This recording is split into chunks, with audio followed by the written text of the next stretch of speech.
Filipenses capítulo 2 del 6 al 11 y tiene que ver con la divinidad de Jesús. ¿Qué es lo que Pablo escribió? Este texto, esta parte del texto, es uno de los textos que, como dije, hace más de 1900 años ha sido el tema de contención dentro de la teología, específicamente cristología, la divinidad de Cristo, y también afecta la doctrina que se conoce de la Trinidad. Ahora, muy interesante esto porque mucho de lo que dijo el pastor está relacionado a esto cuando habla del obispo que tiene que tener conocimiento de doctrina. La doctrina de ahora,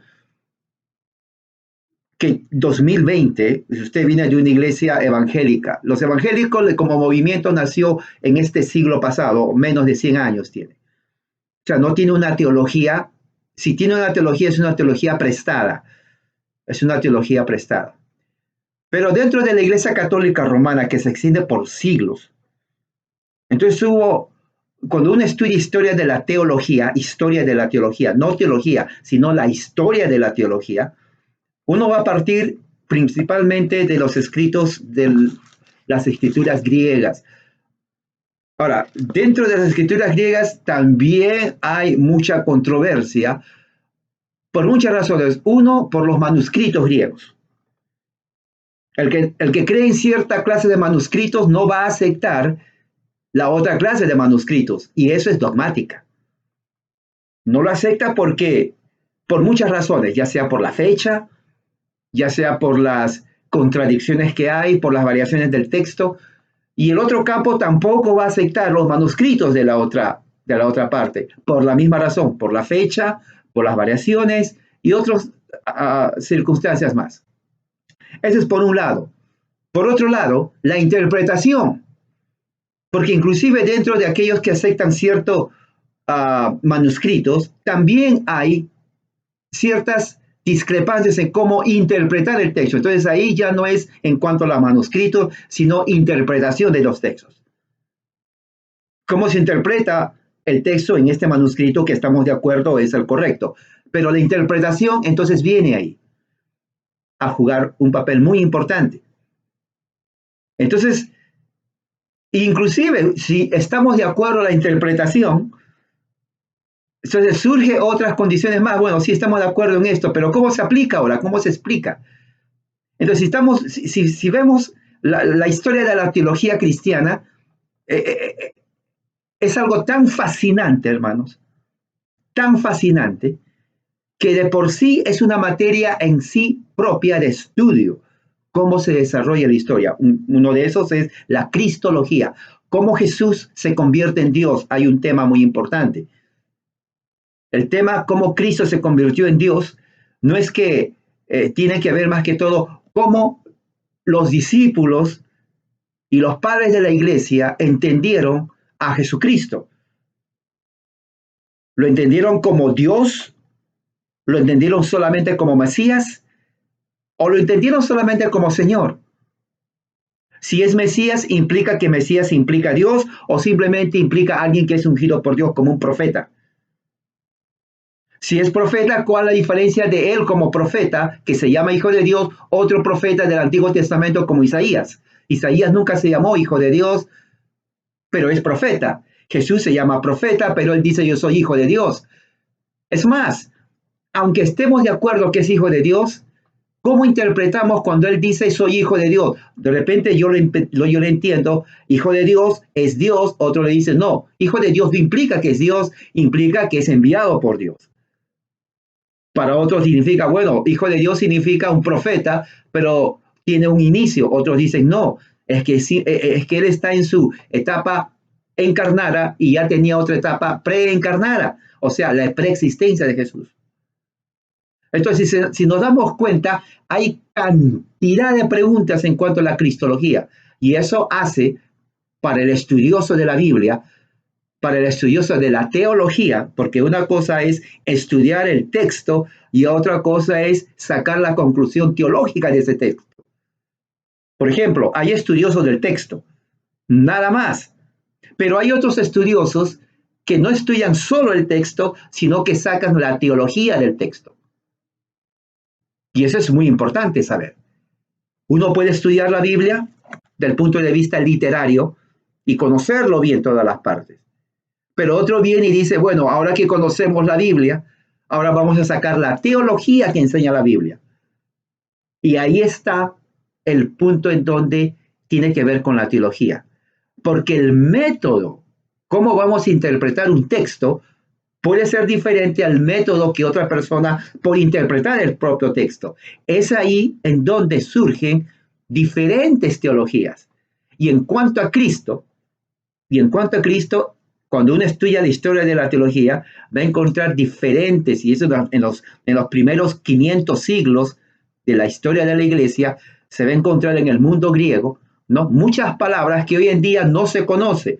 Es más, cuando uno estudia la historia de la teología, especialmente la cristología, esa es mi conclusión personal, esos teólogos de los primeros 500 siglos eran los mejores teólogos de lo que hoy en día. ¿Por qué? Porque ellos estaban estudiando el texto del Nuevo Testamento en sus idiomas originales y ellos pasaban horas y horas tratando de dilucidar y entender lo que querían decir esos textos. Hoy en día ya no es así. Hoy en día estudiamos lo que ellos escribieron y muchas veces no estudiamos lo que ellos escribieron porque hay teólogos modernos. O sea que estamos estudiando una comida que ha sido masticada por más de 500 teólogos. ¿Me entienden? O sea, no es ni siquiera una comida masticada de uno. En 1900 años, cantidad de teólogos han masticado la misma doctrina y nosotros leemos de ellos. Entonces, la pregunta es, ¿cómo sabemos nosotros que la opinión de un teólogo, porque es opinión en base a lo que él estudia, o su teología sistemática de él, es la teología sistemática más correcta o al menos más cercana a la doctrina ortodoxa? Muchos dicen, bueno, la división entre catolicismo y reforma. Pero aún en el campo reformado hay diferencias. En el presbiterianismo, por ejemplo, existe en el presbiterianismo ortodoxo. Estoy hablando no liberal, ortodoxo. Teólogos reformados ortodoxos, presbiterianos, que no ponen en duda ninguna teología en cuanto a la doctrina de Cristo. Hay gran diferencia en cuanto al bautismo. Estamos hablando de teólogos reputables dentro de la historia de la teología presbiteriana. Hay unos que aceptan, por ejemplo, el bautismo de niños de un sacerdote católico, pero hay otros teólogos que dicen que no. Y ambos son respetados en buena condición dentro de la historia de la teología presbiteriana. Ese es solamente un ejemplo para ilustrar lo que digo. Ahora, dentro del tema que estamos hablando de Filipenses 2, que voy a leerlo, el tema de la divinidad de Cristo ha traído cantidad de debates teológicos, escritos, teología sistemática, aún hoy en día. Es más, y no solamente es entre, digamos, los heréticos testigos de Jehová y los cristianos ortodoxos, en los cuales están el catolicismo romano y en el aspecto cristológico, o el protestantismo en sus diferentes ramas, ya sea luterano o ya sea reformado, presbiteriano o reformado calvinista, o anglicano inclusive, ortodoxo también. La iglesia ortodoxa que fue la primera que hay el cisma dentro de la cristiandad entre el catolicismo latino y el cristianismo ortodoxo.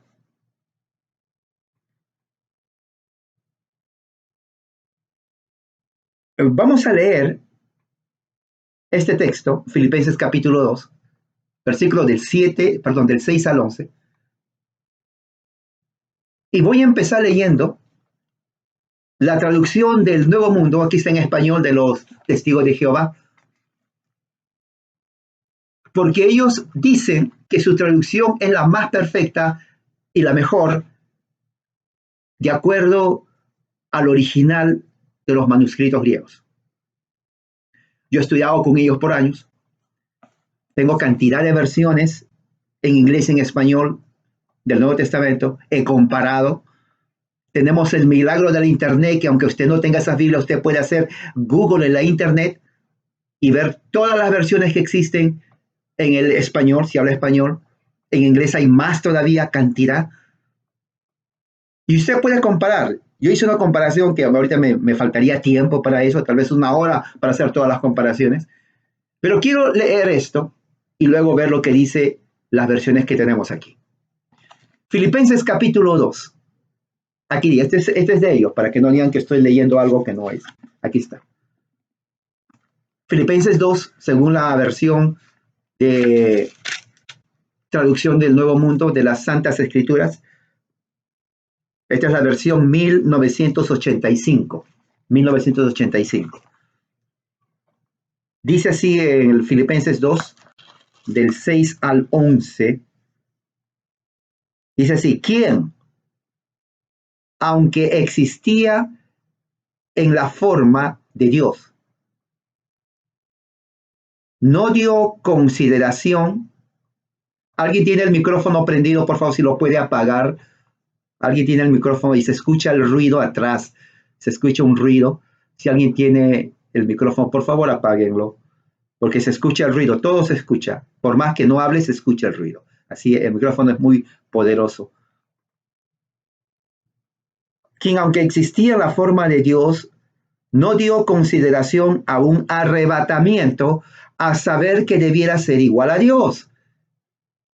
No, antes bien, se despojó a sí mismo y tomó la forma de un esclavo y llegó a estar en la semejanza de los hombres. Más que esto, al aliarse a manera de hombre, se humilló y se hizo obediente hasta la muerte, sí, muerte en un madero de tormento. Por esta misma razón, también Dios lo ensalzó a un puesto superior y bondadosamente le dio el nombre que está por encima de todo otro nombre. Me río, después le voy a decir por qué me río, ¿ok? Para que en el nombre de Jesús se doble toda rodilla de los que están en el cielo, de los que están sobre la tierra y de los que están debajo del suelo. Y reconozca abiertamente toda lengua que Jesucristo es Señor, para la gloria de Dios el Padre. Muy bien.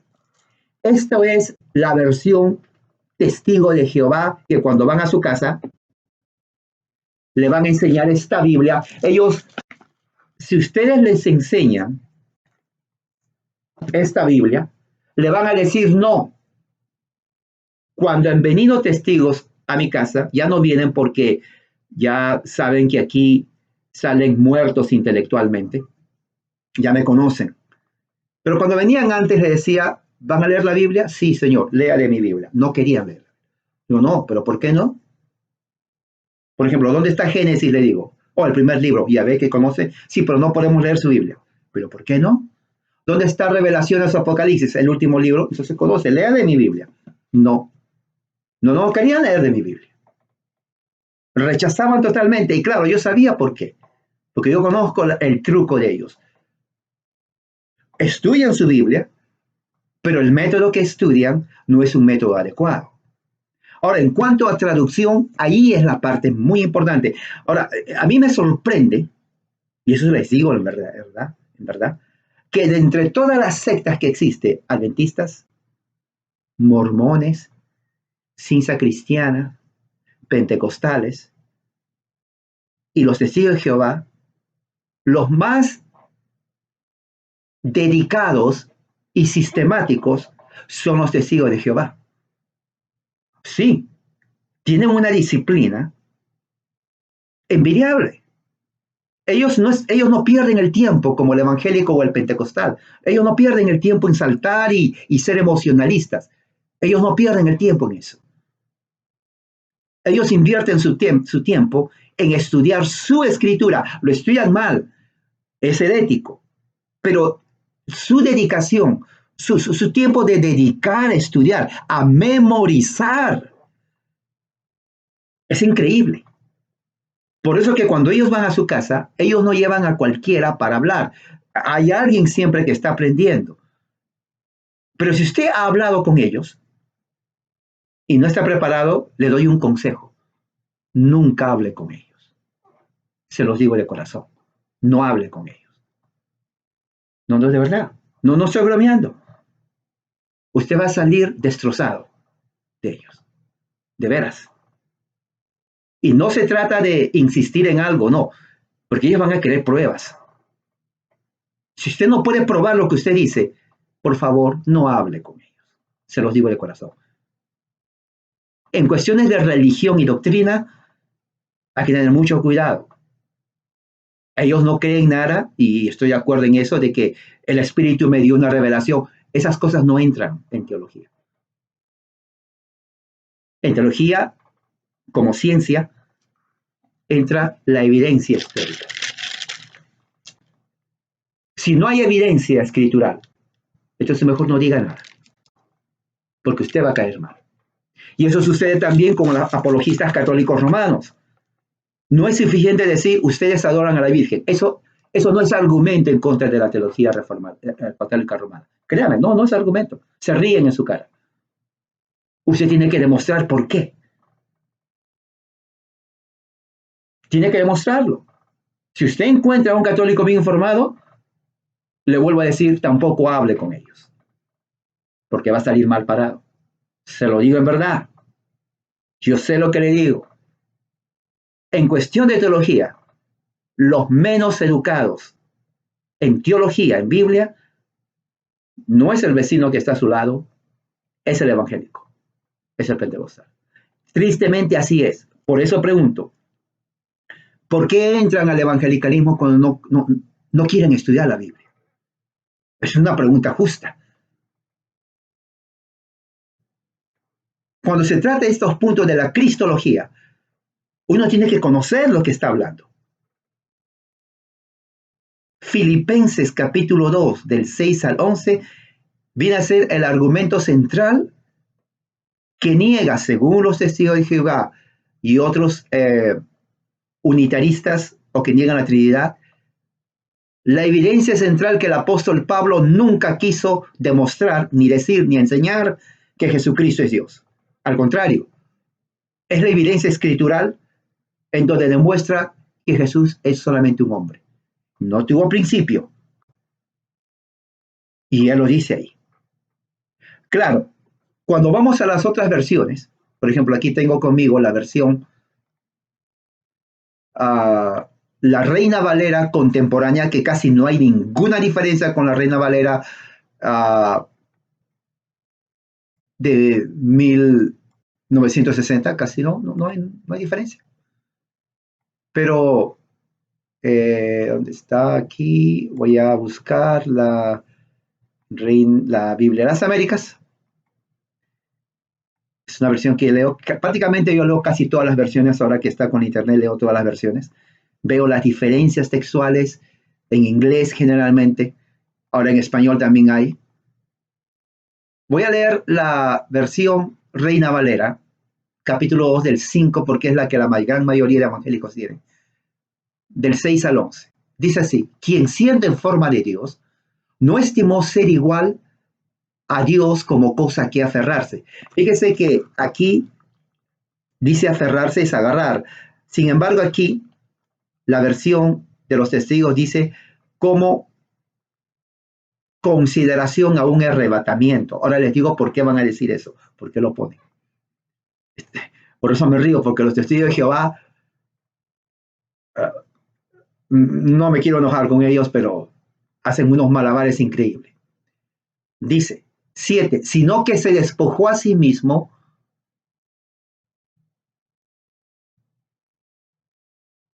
tomó forma de siervo y se hizo semejante a los hombres. Aquí dice, no, antes bien, se despojó a sí mismo, tomó la forma de un esclavo, que es siervo, y llegó a estar en la semejanza de los hombres. Ok. Y estando en la condición de hombre, Dice aquí, más que eso, al hallarse a manera de hombre, no pone la condición, se humilló a sí mismo y se hizo obediente hasta la muerte y muerte de cruz. Ahora, ustedes saben que los testigos no creen que Jesús murió en una cruz. Ellos dicen que murió colgado en un madero. Y es exactamente como ponen en su versión. Dice aquí, y murió en un madero de tormento. Claro, un madero es una cruz, porque las cruces lo hacían de madera. Eso nadie lo niega. Cuando yo hablaba con testigos me decían, pero Jesús murió en madero. Exactamente, murió. Es más, no murió en un madero, murió en dos maderos. Y se quedaban, ¿en dos maderos? Sí, se murió en dos maderos. Uno vertical y uno horizontal. Así que ahí estamos de acuerdo. La diferencia es que ustedes le quitaron un madero al madero de la Biblia y lo pusieron en uno cuando en realidad son dos maderos. ¿A qué llamarle dos maderos si no quieres llamar cruz? Y ahí los agarraba. Y se quedaban dos maderos. Sí, no digo cruz, pero eran dos maderos. Porque en realidad eran madera. Claro, ellos le quitan un madero. Así que al final les confundía a los testigos, porque ellos no salen de su caja que ha sido ellos entrenado. Ellos no saben. Es como una computadora. La computadora te da lo que tú le pones, nada más. Ellos son así. Ellos no van a razonar ni pensar porque no pueden hacerlo. Entonces, cuando yo le decía hay dos maderos, totalmente destruía todo su argumento de que no fue una cruz. Yo le digo, sí, no le llamen cruz, estoy de acuerdo, pero eran dos maderos, uno horizontal y uno vertical. Agarren esa táctica, van a ver cómo se van a ir corriendo. ¿Qué más? Dice ahí, 9, por lo cual Dios también lo exaltó hasta lo sumo y le dio un nombre que es sobre todo nombre. Ahora, escuchen bien esto. Este es el versículo 9 de Filipenses. Ok, aquí voy al versículo 9, voy a la versión en griego, la versión en griego según el pastor Ulises me recomendó, es el Textus Receptus Scrivener de 1894 del Nuevo Testamento. ¿Ok? Del Nuevo Testamento. Entonces, versículo 9 dice así, en griego, dokai hoteos auton hypersosen kai ekarasato autoton onoma tu hiperpan onoma. Oye, yo sé que ustedes me entienden. Pero cuando dice tu onoma, significa el nombre. Y dice, la segunda parte, el segundo sustantivo, dice hiper pan onoma. Ahora, aquí no dice, traducido literalmente dice, un nombre sobre todo nombre. Dice el original. El original dice nombre sobre todo nombre. Interesante porque no existe el adverbio que diga otro nombre. Pero de una forma mágica, lo llamo mágica porque no hay otra explicación, de una forma mágica, estos amigos testigos de Jehová traducen así, en vez de traducir nombre sobre todo nombre, traducen así versículo 9. Le dio un nombre que está por encima de todo, ponen entre paréntesis otro nombre. Ahora, vuelvo a leer el original y no dice eso. Entonces, ¿cómo es que de una forma mágica ellos se atreven a alterar el original? Si ellos estuvieran escribiendo un libro de historias, pues ellos pueden escribir lo que les da la gana. Pero hacer el cambio en el texto original, escúcheme bien lo que estoy hablando, es el manuscrito. Es como que si usted escribe una carta, puño y letra, y la persona que lo va a leer o entregar, lo lee la carta y dice, aquí le faltó otro. Vamos a poner, a ver, dijo, estoy manejando un carro, voy a poner carro rojo. Bueno, usted no puso el color del carro. Pero el que lo va a entregar quiere ponerlo color rojo. Está alterando el manuscrito.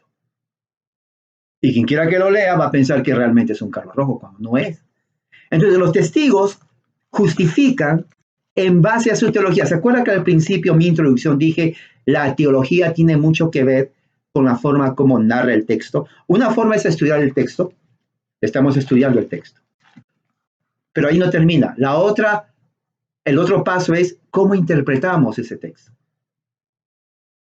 Entonces, mi interpretación va a estar condicionada a mi teología. Como en el caso del rapto secreto. Si estudiamos 1 Tesalonicenses capítulo 4 y todos los versículos de ahí, y yo creo en el rapto secreto, yo voy a ver ese texto con los lentes del rapto secreto. Y no me importa la evidencia textual. No me importa lo que Pablo pensó, no me importa lo que los tesalonicenses entendieron, no me importa nada. Lo que me importa es, habla del rapto secreto. Eso es lo que me importa del texto. El texto no dice nada de eso, pero a mí sí me importa y así lo leo yo. Es igual con la teología, en este caso, de los testigos de Jehová. Los testigos de Jehová, al no creer en su teología que Cristo es Dios, dicen, es imposible que el nombre de Jesús sea sobre todo nombre, porque Él es un ser humano. Nada más. Entonces, para que su teología sea concurrente a su teología, ellos tienen que alterar no su teología, sino el texto mismo de las Escrituras. Entonces, eso es una violación, deshonestidad en cuanto a seguir los principios hermenéuticos. Eso, tú no necesitas tener un doctorado en teología para darte cuenta de eso. Si alguien altera tu carta, ya cometió fraude, ya violó, ya no es lo original. Bueno, los testigos hacen esto allí y en otras partes de las Escrituras también. ¿Por qué? Porque ellos no creen su teología, no aceptan que Jesús es Dios y como no lo aceptan, tienen que cambiar. Ahora, ¿se acuerda que dice aquí arrebatamiento? Bueno, ¿por qué ponen arrebatamiento en el versículo 6 cuando dice, por ejemplo, no dio consideración a un arrebatamiento? Entonces, mucha gente, testigos de Jehová que no saben nada de hermenéutica ni de griego, ellos lo memorizan este texto y cuando van a su casa le dicen exactamente lo mismo. Ahora, no solamente lo memorizan, a ellos le adoctrinan de tal forma que ellos creen. Entonces, cuando van a su casa, ellos le dan ellos recitan toda la memorización de una forma tan convincente que usted que no conoce, pues no conoce nada peor que ellos, usted cree eso. Por eso que hay muchos adeptos. He visto evangélicos convirtiéndose a testigos, pentecostales convirtiéndose a testigos, mormones convirtiéndose a testigos. Entonces a mí me llamaba la atención, tío, pero ¿qué es lo que tienen ellos que la gente cree en ellos? Entonces eso me llevó a mí en curiosidad a estar con ellos y a ver, quiero saber qué hacen ustedes, ¿le hacen magia a la gente? ¿Qué es lo que hacen para que la gente crea lo que ustedes dicen? No hay nada de magia. Es adoctrinamiento sistemático. Por eso empecé. Si uno conoce sus escrituras, su Biblia, la doctrina, si los pastores evangélicos dejarían de perder el tiempo en emociones y realmente tomaran en serio el texto, de verdad, como dice el pastor cuando habló de Tito, si los pastores evangélicos tomaran en serio lo que significa ser pastor y no solamente hacer circo, evangélicos serían las personas más educadas, pero lamentablemente no lo son. No lo son. No lo son, es la verdad. Es una minoría tan pequeñísima, tal vez un 0.001% que lo es. El resto no lo es. Dice lo que ellos traducen como algo que arrebatar, viene de la palabra, es un sustantivo en griego que se pronuncia harpamón. y significa algo a lo que se ha agarrado, ¿no? Es el acto de agarrar algo o de la cosa agarrada, ¿no? Un objeto, ¿no? Algo que se desea, ¿no? Y es algo que se agarra por la fuerza, o sea, tiene la misma raíz de la palabra y fueron arrebatados al cielo, lo que Pablo utiliza en 1 Tesalonicenses capítulo 4, versículo 17. Pero dentro del contexto, muchos dicen, bueno, ya sé griego porque sé cómo se llama. Eso no es saber griego. El contexto define y el pensamiento define cuál es el uso que la palabra tiene en ese contexto. Pablo lo hace. Y aquí es bien importante porque en este caso, lo que Pablo está diciendo, recuerde todo el contexto de quien habla de Jesús. Dice, versículo 6, ¿quién? ¿Quién es quién? ¿Quién está hablando de Jesús? Aunque existía en la forma de Dios, forma es morfe.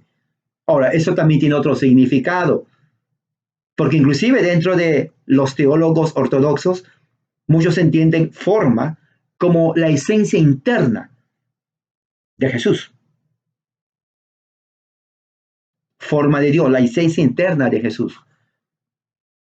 No dio consideración a un arrebatamiento. Ahora, aquí no dice palabra arrebatar, es agarrar algo. Ahora, ¿por qué dicen arrebatar? Porque esta palabra también se traduce como algo que tiene que ver con agarrar algo a la fuerza, como cuando alguien roba. Cuando alguien roba, agarra, digamos, una cartera. Si una persona está, yo he visto a veces estos ladrones cuando están en los micros, quieren robar la bolsa de una mujer, van, agarran la bolsa y rápido, lo agarran tan rápido y se van corriendo. Esa es la acción de agarrar rápido. Claro, el acto es estar robando.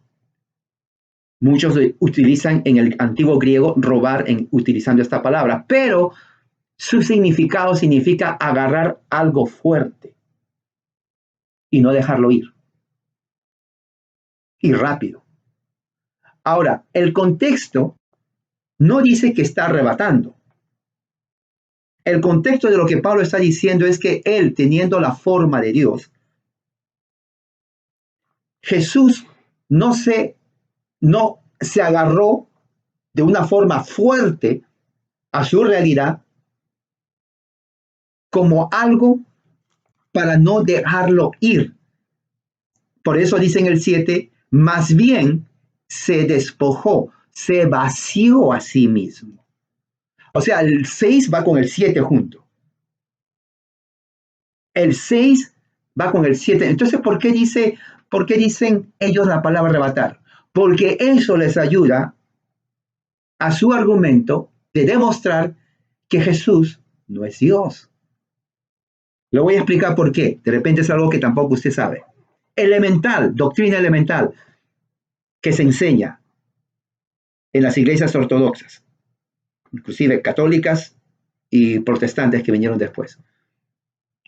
Cristo es 100% hombre, unos dicen, no hay que poner 100% hombre. Ok, Cristo es totalmente hombre, Cristo es totalmente divino. Muy bien.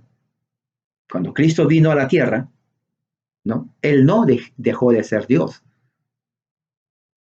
Él tomó la forma de hombre, hecho semejante a los hombres, ¿no? Se despojó a sí mismo, ¿no?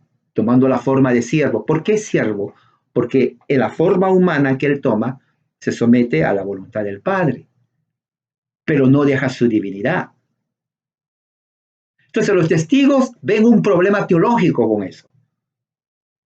Entonces los testigos tienen que hallar una forma de violar el texto griego, pero en su mente sin violarlo. O sea, ¿me entiendes? Es como decir, te voy a robar, pero en realidad no te estoy robando. Por ejemplo, los impuestos. Claro, el gobierno roba con los impuestos, pero los llama impuestos, no los llama robo. No dice, mañana vamos a robarlo el 15%. No dice eso. Dice, el impuesto subió el 15%, o sea que es robo. O sea, nos roban sin decir que nos están robando. Bueno, los testigos hacen similar algo a eso al texto griego. en referente a Jesús. Dicen, no vamos a violar el texto griego, vamos a decir lo que dice, pero en realidad lo están violando. Porque al poner en la frase arrebatamiento, en el versículo 6, lo que están diciendo es que Jesús no es Dios. Eso es lo que están diciendo. Entonces, claro, la persona que no está entrenada en conocer estos textos, estas variaciones, y dice, sí, y lo que digo no es exageración. Muchos dicen que exagero. No, yo conozco, tengo años trabajando con este tipo de sectas, con personas que dejan una secta, se meten ahí y veo, y me dicen, y yo les digo, ¿por qué entraste a los testigos? Y se va a sorprender la respuesta. Me dicen, ¿cuáles testigos? Bueno, los testigos, ellos son testigos de Jehová. No, me dice, ellos utilizan la misma Biblia que yo. Le digo, ¿cuál Biblia? Y me enseñan esta Biblia. Yo le digo, disculpe, pero esa Biblia no es una Biblia bien traducida. No, me dice, si yo leo los Salmos, mira, aquí está, y me sacan textos. Mira, aquí está Juan 3:16, aquí esto. Yo le digo, ¿qué iglesia es usted? Oh, yo soy pentecostal. Pero usted va a la reunión de ellos. Sí, son mis hermanos. Tienen también pastor. Entonces, para que se dé cuenta, no sé qué palabra usar. Ignorancia es uno de ellos. La confusión teológica que existe. Leen la Biblia del Testigo de Jehová porque no ven ninguna diferencia. Y sí, si yo leo aquí en esa Biblia, ¿no?, que habla de Jesús, tiene los mismos libros, Mateo, los Evangelios, Génesis, Apocalipsis, no, es una Biblia. Y sí, es una Biblia. Claro que es una Biblia. Pero lo que ellos no saben es que presentan una teología en donde niegan la mayoría, casi todo, de las doctrinas ortodoxas que sabemos. Entonces, Filipenses capítulo 2, versículo 6 es eso.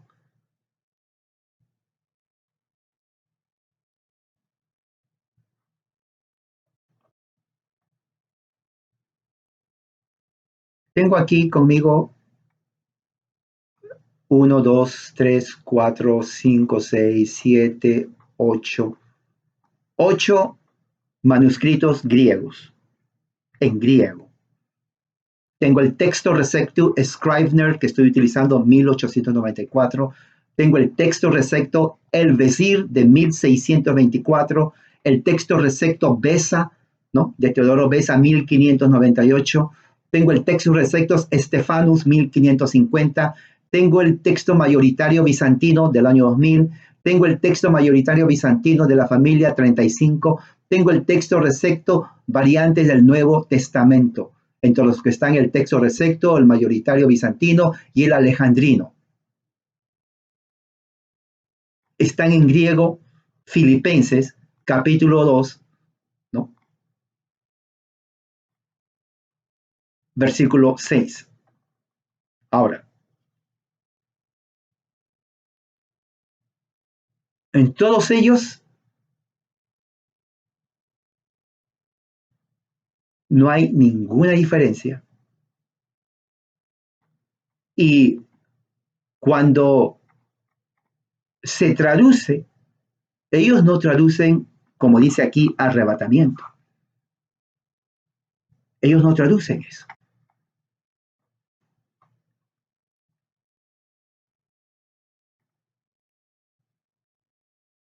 Tengo las versiones, la nueva versión americana, está en inglés, la nueva versión internacional, la versión del King James Version del rey James. Tengo la versión americana estándar, la versión Dios habla hoy, la versión Knox, la versión inglesa de la Biblia, la versión revisada de la Biblia, la versión Moffat. Y todos ellos, por ejemplo, voy a leer uno, que dice, aunque él existió y tuvo la naturaleza de Dios, él no pensó que debería por la fuerza quedarse ahí agarrado como para convertirse igual a Dios. Eso dice una versión. Otra versión dice, quien existiendo en la forma de Dios, él no consideró ser parte, ¿no?, en su igualdad con Dios, como algo a que aferrarse. Otra versión dice, él estaba en la forma de Dios. Sin embargo, él no reclamó su igualdad con Dios, pero él se hizo a sí mismo nada, asumiendo la forma de un esclavo. Entonces estamos viendo en todos estos textos que ninguna parte va de acuerdo teológicamente a lo que dice los testigos de Jehová en su traducción. Ellos creen que lo están traduciendo bien, pero no, ellos están insertando su idea teológica para que vaya de acuerdo a su teología. O sea, no dejan que el texto les dicte lo que es la teología, sino que su teología altera el texto que ellos hacen. Por eso que ellos hicieron su Biblia. Ellos no lo van a hacer en una Biblia protestante, reformada, evangélica, católica, anglicana, ortodoxa. No lo van a hacer en esas Biblias. Ellos lo van a hacer en su Biblia. O sea, en esta Biblia que ellos tienen, y tengo aquí también una en inglés. Esta está en inglés, esta es la más moderna. Y en la parte de atrás tienen bastante información donde justifican los cambios que ellos hacen. Los cambios que ellos hacen. La justificación que ellos dicen en poner, por ejemplo, en el versículo 9, cuando dice sobre un nombre que está sobre otro nombre,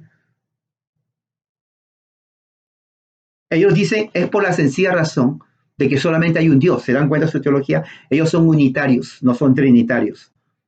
Para ellos Dios es una persona, no son tres personas en uno. Entonces, como su teología es unitaria, ellos no aceptan, ¿no?, que haya otro nombre sobre Jehová, porque esa es su teología de ellos. Entonces, ellos prefieren que el texto original, ellos, en otras palabras, lo que ellos dicen, los apóstoles se equivocaron, ¿sí? Al alterar, ya están diciendo eso. Pablo se equivocó. No escribió bien la teología. Nosotros, 1844, hemos descubierto la verdadera teología en los Estados Unidos. Hablamos inglés. Entonces, de aquí vamos a México, Centro y Sudamérica y a todos los países del mundo a decirles la verdadera doctrina. Porque Pablo se equivocó. Se olvidó de poner otro, se olvidó de poner Jehová donde tiene que decir Señor, se olvidó de poner que Dios es con D minúscula en Juan 1:1. No, se olvidaron bastante. O sea, hay que reformar la Biblia, dicen ellos. Aquí está. Aquí está.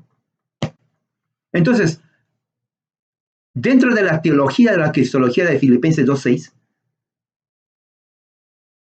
Pablo está realmente al decir el cual, ¿no?, aunque tenía la forma de Dios,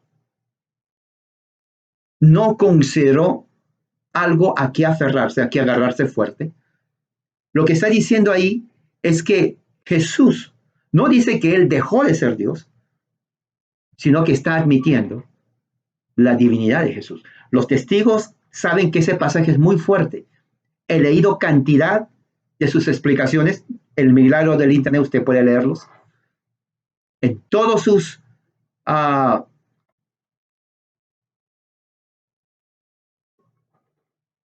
revistas, explicaciones en internet, ahora que lo están difundiendo. Y la explicación es su teología, no el texto bíblico. Entonces, en otras palabras, cuando usted habla con un testigo y usted le muestra este texto, ellos lo van a negar. Pero no le van a negar del texto, le van a negar de su teología. Y como ellos están entrenados a pensar en su teología, pues de ahí no se tienen que salir, cualquier otra explicación que usted le da que está fuera de su alcance mental, no lo van a entender. O sea, se van a quedar estancados. No van a avanzar ni adelante ni atrás. Es como cuando la imagen de la computadora se queda inmóvil. Así se van a quedar inmóviles. Porque no les enseñaron a pensar críticamente en el texto. Ellos simplemente son un robot. Le dicen, esto es así, memorízalo. Esto es así, memorízalo. Y sí, lo memorizan bien, son sistemáticos. Pero cuando usted le dice, por ejemplo, cuando ellos dicen, pero Jesús murió en un madero. Le digo, sí, tiene razón. En realidad fueron dos maderos. Usted le sacó de su molde. Lo sacó de su molde. Porque al no decir cruz, entonces su mente ya no tiene cómo refutar cuando dice madero, porque ellos creen en el madero y usted está de acuerdo que fue madero, con la diferencia que usted le agrega otro madero. Entonces ellos se quedan como que totalmente fuera de lugar, un cortocircuito en su mente. No saben qué contestarle. Y así es con el caso de Jesucristo. Cuando se les dice la palabra arrebatamiento, no es lo que implica el contexto de lo que Pablo está hablando, sino más bien que está diciendo como algo, Jesús no consideró su divinidad como que aferrarse a ello. Eso es lo que significa. Ellos no van a saber cómo contestarle a usted, porque ellos no pensaron, no le enseñaron eso. Entonces, eso nos enseña otra cosa también referente a nosotros, cómo acercarnos al texto bíblico. Filipenses 2:6 nos enseña que en cuestión de estudiar la Biblia, es muy importante y yo creo que eso se tendría que hacer siempre. Yo creo que es lo que Pablo tuvo la intención cuando le dijo a Timoteo, no neófitos para que nadie se gloríe, se van a gloriar. Es porque los ancianos tienen que ser personas que enseñan la escritura de una manera diligente. Por eso siempre he dicho, la mejor forma de hacer discípulos en una congregación es sentarse y escuchar a sus presbíteros y ancianos, porque Dios los puso a ellos. Sí, pero en el evangelicalismo hay ese problema. Como es independiente y autónomo, se van a diferentes sectas. Ese es el gran... Y la Biblia no enseña eso. No enseña eso. No enseña absolutamente. Las iglesias locales eran fieles en organización a su grupo de ancianos presbíteros. Ellos tienen la única autoridad de Dios de enseñar las escrituras a la grey. Entonces, si se enseñara las escrituras bien, como decían los padres presbiterianos, ahí lo dice, ¿no? En su libro de Disciplina y Orden Público, 1643, los primeros originales presbiterianos en Escocia, cuando escribieron ahí en la Asamblea de Westminster, lo dijeron, el ministro tiene que ser conocedor en las lenguas originales. ¿Cuáles son las lenguas originales? Hebreo y griego. O sea, no era cualquiera que, a ver tú, ven, di algo. No es así. Nunca fue así. No es así hasta donde yo conozco. O sea, tiene que ser un verdadero teólogo. O sea, el teólogo verdadero es un pastor, un ministro, un obispo, un presbítero. Porque te está enseñando las escrituras y eso tiene que ver con todo este sistema de discipulado. Cuando la Biblia dice, por ejemplo, cuando Lucas escribe en Hechos, perseveraban en la doctrina de los apóstoles. Apostoloi didaskei, enseñanza, doctrina de los apóstoles. Plural. Pero ¿de dónde sacaron los apóstoles esa doctrina? Jesús les dijo, enseñándoles todo lo que les he mandado. Entonces viene Jesús.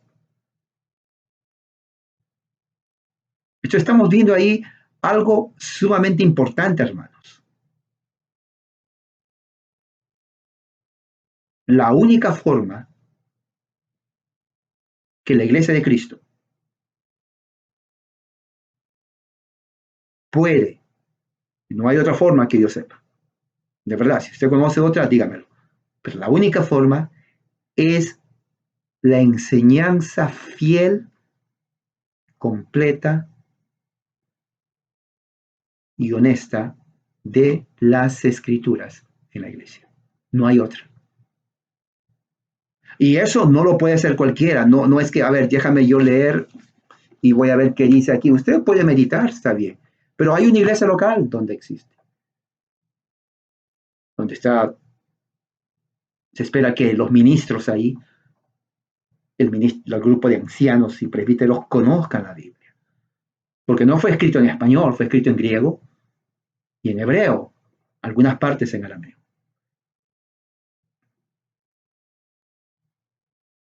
Ahí es donde usted nutre su mente, su alma, su espíritu, a conocer la doctrina, la sana doctrina. Eso es la sana doctrina, que todo el mundo dice sana doctrina, pero a veces no es ni sana doctrina. Bueno, la sana doctrina es parte de la Biblia a través de ministros. Eso tiene que ver para entender textos como Filipenses capítulo 2, versículo 6. Ahora, solamente hablamos versículo 6. Ahí está el versículo 7 y ya el tiempo se me pasó.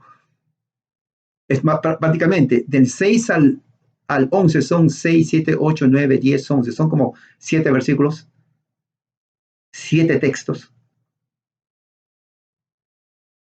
Tienen mucha teología, hermanos. Un texto nos puede llevar una hora. Uno. Imagínense 7. So, solamente, pues si son 7 textos, son 7 horas seguidos. No creo que ustedes puedan matar 7 horas seguidas de teología. Pero eso es para que se den cuenta la importancia crítica de conocer las escrituras. Sí, conociendo las escrituras, usted va a salir edificado espiritualmente, porque son verdades eternas, pero también mentalmente, porque conoce lo que la Biblia dice en cuanto a la sana, realmente sana doctrina. Muy bien, entonces voy a pasar todo esto, se lo voy a dar voy a ponerlo en el grupo para que ustedes lo lean, para que usted tenga una idea de lo que se habló hoy, más extenso. Y espero que haya sido de mucha ayuda. Entonces, con eso termino. Pastor Ulises puede continuar para el cierre. ¿Alguna pregunta?